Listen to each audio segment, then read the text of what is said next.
So this is going to be our last exercise. It's one of the longer ones, so let's see.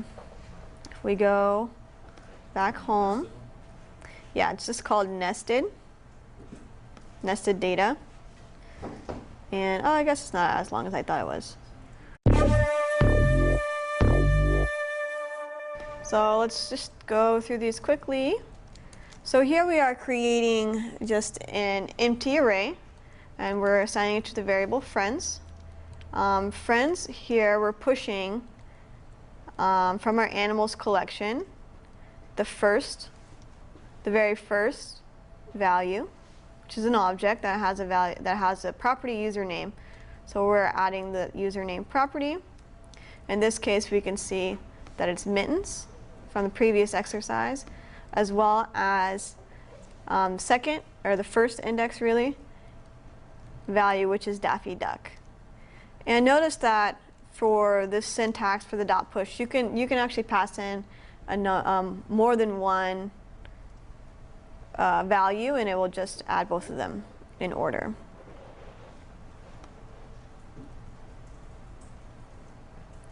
Cool. And so here's our relationships objects.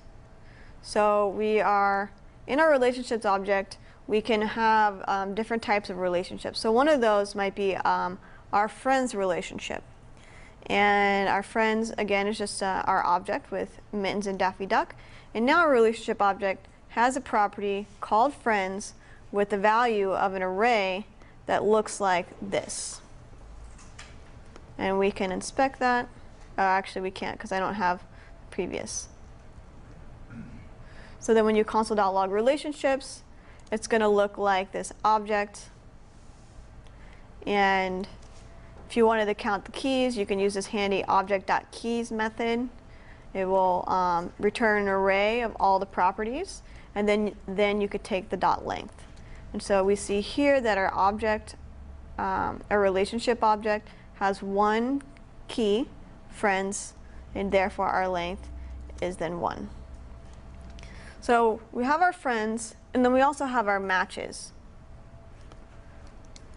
So our matches is an empty array, and here we are putting our matches empty array onto our relationship object at a property name called matches.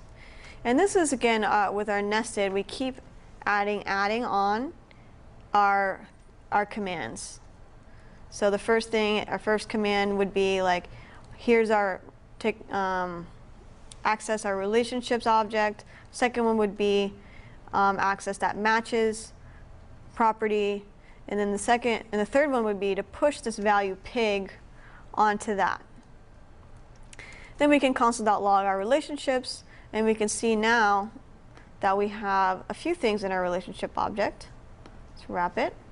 So we have our friends, which is an array with 2 names, and then we have our matches, which is an array of 1 with pig. And then if you wanted to loop through your animals or your farm, you would just do your regular loop, and at animals at i.relationships, you're going to add that relationship object, and then you can console.log your animals and inspect the relationship object. Keep in mind, though, that this is going to always be the same relationship object, so all of your animals in your farm are actually going to have the same friends and the same relationships. And that's an interesting thing to inspect and change things around and see how it changes in all of them.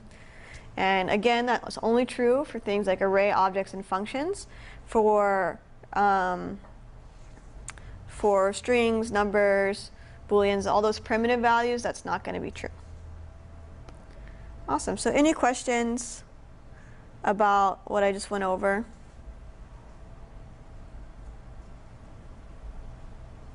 No? Okay. Awesome. So that kind of wraps it up for today. If you want the solutions, there's a link in the slides. Submit your email. There's an option to opt in for notifications about upcoming classes taught by me or some of my colleagues at Hack Reactor. If you'd like, either way you can have the solutions. And also there's a link for live classes that we have monthly at Hack Reactor.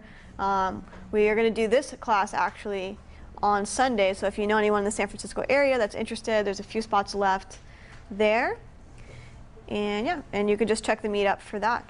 Awesome. Thank you guys so much for being here. I really appreciated your time and attention, and I hope that you got a lot out of this class and that you can continue growing with your JavaScript.